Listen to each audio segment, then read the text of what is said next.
आणि मला सुद्धा वाटते की त्या ठिकाणी ही उमेदवारी मलाच मिळेल अशी मला या ठिकाणी अपेक्षा आहे. महायुती जी आहे ही एक नॅशनल लेवलचं पार्टी आहे आणि नॅशनल लेवलची पार्टी असल्यामुळे त्या ठिकाणी एक जिल्हा मर्यादित असलेल्या एखाद्या आपल्या याला पक्षाला त्या ठिकाणी ते उमेदवारी देणार नाही अशी मला अपेक्षा आहे की महायुतीमध्ये एक 2-3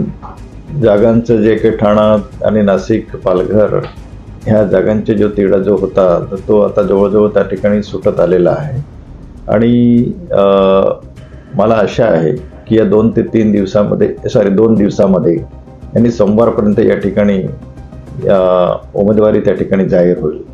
आणि गेल्या 6 वर्षापासून या ठिकाणी मी पालघर जिल्ह्याचं या ठिकाणी मी एक नेतृत्व करतोय, प्रतिनिधित्व करतो आहे आणि मी केलेल्या कामाची पावती आणि लोकांचा माझ्यावर असलेला जो एक विश्वास,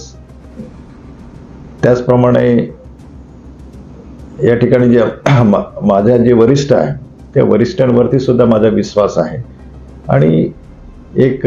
सिटिंग खासदार असल्यामुळे या ठिकाणी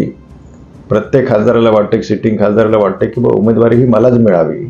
आणि मला सुद्धा वाटते की त्या ठिकाणी ही उमेदवारी मलाच मिळेल अशी मला या ठिकाणी अपेक्षा आहे. नाही, या संदर्भामध्ये एक वरिष्ठांशी त्या ठिकाणी चर्चा झालेली आहे आणि वरिष्ठांनी त्या ठिकाणी तुम्ही कामाला लागा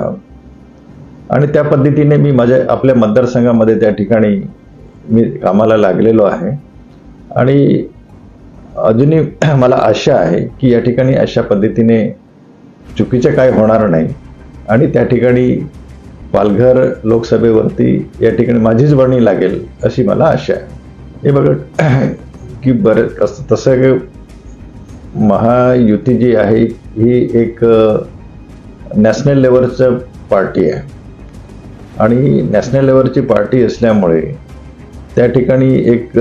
जिल्हा मर्यादित असलेल्या एखाद्या आपल्या याला पक्षाला त्या ठिकाणी ते उमेदवारी देणार नाही अशी मला अपेक्षा आहे.